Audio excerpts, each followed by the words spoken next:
Le gouvernement mondial a décidé de cacher au monde un bout de l'histoire qui durera 100 ans. 100 ans de vide que tout le monde a oublié et qui nous a été teasé durant l'arc de Egghead. Mais qu'a-t-il bien pu se passer pendant ces 100 ans? Vous allez vite comprendre à quel point dans le monde de One Piece, tout est relié. Et accrochez-vous bien car je vais vous faire voyager à travers tous les recoins de ces 100 ans oubliés par l'histoire. Avant de vous révéler ces secrets, a-t-on des dates emblématiques de l'univers qui se déroulent avant ce siècle oublié? Eh bien oui, car elles seront données par Robin à Alabasta, lorsqu'elle lira les poneglyphes des tombeaux d'Alubarna. En 239, Kaira, un puissant conquérant, unifie Alabasta. 21 ans plus tard, la dynastie Bitain s'établit sur le royaume, marquant le début de leur règne. En 325, un héros légendaire nommé Mahmoudine s'illustre devenant une figure emblématique de l'histoire d'Alabasta. Mais ce n'est que le début, car des événements bien plus sombres et mystérieux allaient se produire. Pour comprendre le siècle oublié et ce qu'il va s'en suivre, il faut remonter le temps. Commençons par la création de Red Line.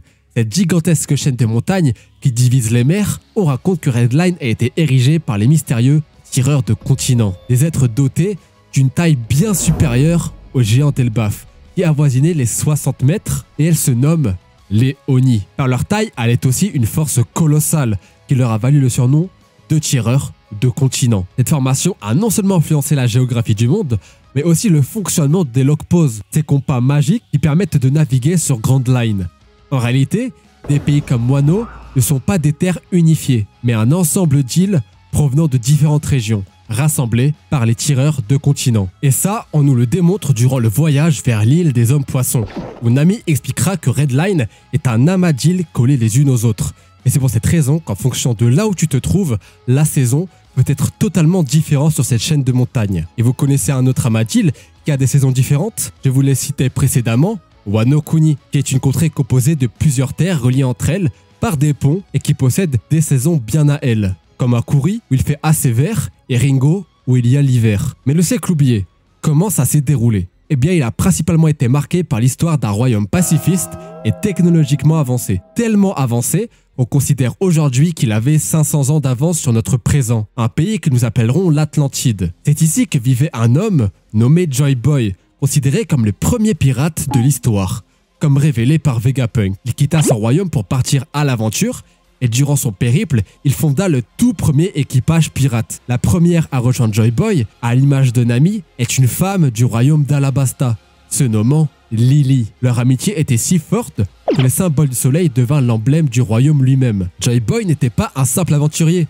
En voyageant, il transforma des lieux à son image. Comme l'île aujourd'hui connue sous le nom de Longring Longland, Tanjit, vivant dans notre présent sur cette île, l'avait lui-même précisé. Les animaux se sont sentis tellement libres qu'ils se sont allongés. Et le premier lien entre l'allongement et la liberté a été fait par le fruit de Nika. Pendant ce temps, bien loin de la Terre, ou plutôt dans l'espace lui-même, des extraterrestres avides de pouvoir arrivaient sur la Lune, asservissant les habitants pour exploiter leur technologie. On a pu l'observer grâce aux gravures lunaires, aperçues durant les mini-histoires des nerfs, où on aura un dessin du peuple avant l'attaque et pendant leur asservissement. On y voit notamment un œil, les surveillant et les obligeant à travailler.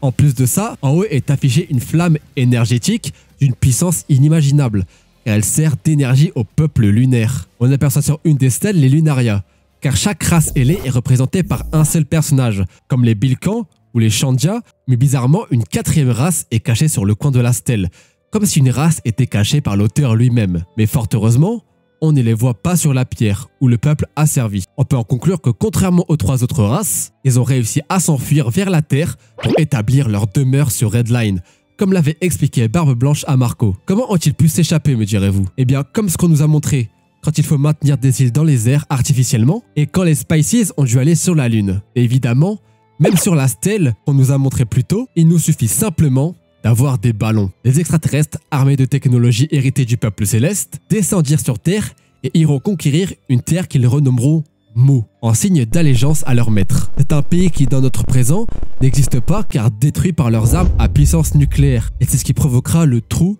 sous Enies Lobby. On comprend par ça qu'Enies Lobby, l'île du gouvernement, a été construite après la destruction du pays de Mu. Bien sûr, vous l'avez compris, mais ce sont ceux qu'on appellera plus tard les dragons célestes. On y voit bien sûr une référence à l'espace dès leur première apparition avec leur tenue de cosmonautes. Par la suite, ils formèrent des alliances avec les 20 royaumes les plus puissants, dont celui d'Alabasta, qui à ce moment-là était dans l'obligation de s'allier dû au fait que leur reine était partie voyager en mer avec Joy Boy. Leur objectif était clair, anéantir le royaume de l'Atlantide, qui représentait la seule grosse menace due au fait qu'ils possédaient une technologie encore plus avancée que la leur. Les deux autres royaumes avaient accepté car il était impossible pour eux de faire face aux extraterrestres et car ils leur avaient promis, en cas de victoire, de faire partie des élus de ce monde. Mais le royaume en question n'était pas sans défense. Joy Boy avait rallié à sa cause les Minks, les samouraïs de Wano, les géants d'Elbaf et même les boucaniers. De plus, il disposait de 3 armes antiques, Pluton, Poséidon et Uranus,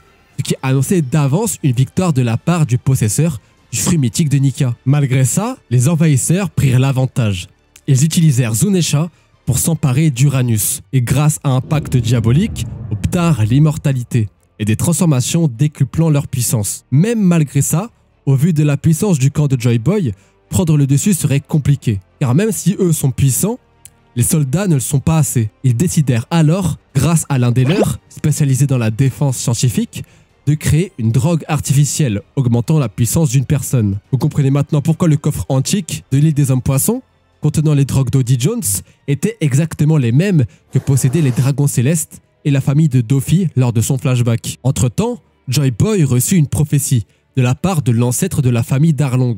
Si vous ne le saviez pas, le côté féminin de la famille d'Arlong ont des dons de voyance, comme il nous l'a été montré avec Shirley, qui est sa sœur. Il lui a été annoncé qu'il ne pourrait gagner cette bataille, mais que viendra un jour où, chargé de plusieurs centaines d'années d'histoire, un homme viendra déclarer la guerre au gouvernement mondial, une guerre si terrible qu'elle engloutira le monde, et fera renverser ce même gouvernement, comme l'a déclaré Barbe Blanche juste avant sa mort. Cet homme libérera les armes antiques, ralliera les peuples à lui, et libérera les esclaves. Joy Boy, rassuré de cette prophétie, se lâcha une dernière fois dans la bataille, jusqu'à sa mort. Les forces de l'Atlantide furent submergées. Dans un dernier acte de bravoure, en connaissance de la prophétie, Joy Boy ordonna la préparation de la venue de Joy Boy dans le futur, gravant la vérité sur les poneglyphes et dissimulant la vérité complète sur Loftel, et en cachant l'île d'une manière encore inconnue, et en indiquant sa localisation sur 4 stèles rouges, nommés les Rhodes Poneglyphes, dissimulant les armes antiques à travers le monde et préparant le monde pour la venue du héros qui fera descendre de leur piédestal les dragons célestes. Joy Boy, par la suite de la prophétie, s'excusa auprès des hommes poissons en dédiant une stèle bleue à la princesse sirène, qui à l'époque était bien sûr Poséidon. À l'époque, lui demandant de ne pas lui en vouloir, de ne pas avoir pu tenir sa promesse de ne pas la ramener à la surface. Il scella ensuite Pluton sur l'île de Wano et rassembla des îles pour créer le pays tel que nous le connaissons aujourd'hui. Il ne le fit pas tout seul bien sûr, mais grâce à la race qui le soutenait, qui était la race antique des tireurs de continents. Vous savez, celle apparue à Thriller Bark et Marineford avec le personnage de Oz et Oz Junior. Quelque part, à cause de cette même race, l'œil gauche de l'île de Jaya, mystérieusement disparu, fut déplacé lors de ces événements. Et dans notre présent à Wano, on nous racontera que cette île était comme Skypiea autrefois appelée la Cité d'Or. Joy Boy grava toute son histoire sur l'île de Loftel, créant également une chanson pour perpétuer sa mémoire, le beau rhum de Biggs. Cette mélodie, bien plus qu'une simple chanson, elle raconte l'histoire cachée du siècle oublié et la venue d'un nouvel héros. Et ça, on le remarque grâce à la description de la transformation de Joy Boy, tout au long des paroles qui décrit l'éveil de Luffy à Wano, et Loftel qui est cité dans le tout dernier couplet en japonais, par le terme Waraibanashi, qui se traduit par conte de rire. C'est pour cette raison que l'auteur décidera de faire chanter l'équipage de Roger avec cette musique sur la route du One Piece, et que Luffy précisera à la fin de Thriller Bark que Shanks lui aussi chantait énormément cette musique. Malheureusement, malgré sa bravoure, Joy Boy fut vaincu, provoquant un cataclysme par l'arme antique Uranus, qui provoqua une montée des océans de 200 mètres environ, et engloutit la colossale majorité du monde, le laissant comme nous le connaissons aujourd'hui. Il engloutira par la même occasion l'île contenant le One Piece. Suite à cette bataille, les 20 royaumes formèrent le gouvernement mondial, mais un roi, Imu, de la famille Nerona, ne planta pas sa lame devant le trône vacant. Il devint en secret le maître du monde adoré par les 5 doyens. Après la fin de Joy Boy, la descendance de la famille Nefertari, qui avait voyagé avec lui, Nefertari dit Lily, refusant de devenir un dragon céleste, et sachant qu'elle ne pourrait plus rentrer à Alabasta, sous peine de se faire potentiellement tuer, s'enfuit en mer et fonda un royaume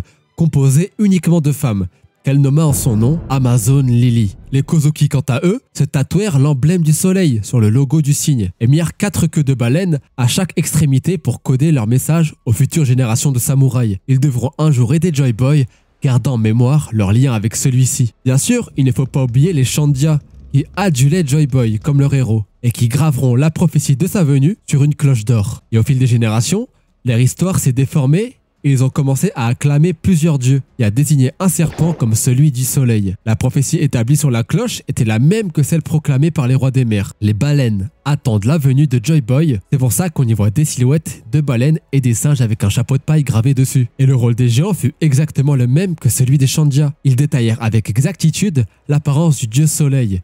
Ils basèrent leur culture de guerrier sur cet étrange personnage. C'est pour ça que depuis le départ, Shanks, qui possède un drakkar, donc un navire de géant, a le logo du soleil gravé sur son navire. Et c'est pour ça que Dory et Broggy reconnurent Nika dès qu'ils virent le fils Egghead. La présence du dieu soleil atteindra même le cœur de la culture par les fêtes religieuses, comme on le voit dans le flashback de Big Mom, où il y a un jeûne organisé en faveur de cette figure faussement divine, après le solstice d'hiver. Le monde, dévasté par la perte de Joy Boy, préserva sa mémoire à travers un livre nommé la Bible, racontant ses exploits. Mais le gouvernement mondial falsifia cette histoire, remplaçant Joy Boy par Imu au sein du livre avec la figure du Bouddha, comme on a pu l'apercevoir dans le flashback de Norland Mont-Blanc. Heureusement pour nous, aujourd'hui, il en reste des authentiques, gardés par les races qui se sont alliées à lui autrefois, comme celle des boucaniers ou même des pays respectant la croyance biblique, comme on a pu le voir dans le flashback de l'eau avec la nonne qui avait un collier qui formait une croix, avec un cercle symbolisant le soleil, comme l'est le logo biblique de Nika. Malgré cela, chaque être, chaque esclave, chaque royaume attend sans le savoir le retour de l'homme viendra les libérer. Les rois des mers eux-mêmes attendent non pas Poséidon, mais celui qui réapparaîtra dans une mer lointaine. Le siècle oublié n'est pas seulement une période effacée de l'histoire, c'est un puzzle dont chaque pièce nous rapproche un peu plus de la vérité. Joy Boy, l'Atlantide, les alliances, les guerres et les secrets gravés dans les poneglyphes sont autant d'éléments qui construiront un jour l'avenir de ce monde. Et qui sait, peut-être que Luffy, notre héros actuel, est celui destiné à achever la quête commencée par Joy Boy il y a des siècles. Devant autant d'informations, dans une simple vidéo, on peut se demander quelle était la raison de tout ça. Pourquoi autant de guerres, d'esclavage et de génocide pour un résultat si peu éthique, où nous devons au final cacher 100 ans d'histoire au peuple. La raison de cet affrontement est stupide, tellement stupide que la raison n'est même plus connue par le monde. Les seuls à connaître la raison de cet affrontement stupide sont ceux qui ont survécu à travers le temps, et ceux qui ont trouvé le One Piece. Sur l'île du Conte de Rire, il racontait une histoire tellement sordide, impliquant le monde entier, qu'on ne peut s'empêcher d'y rire. Pourquoi depuis tout ce temps, Imu garde une photo de Lily? Pourquoi il ne fait que répéter son nom? Pourquoi s'est-elle enfuie et on ne l'a plus jamais revue ensuite? La raison aussi ridicule qu'elle puisse paraître est que par amour, pour un simple amour, un homme a été capable d'emporter la terre entière avec lui dans une guerre ravageant le monde. Merci à tous d'avoir suivi cette vidéo, j'espère qu'elle vous aura plu. N'hésitez pas à la liker, commenter et partager cette vidéo à vos potes qui veulent en savoir plus sur One Piece. D'ici la prochaine vidéo, portez-vous bien. C'était Scanor, au revoir.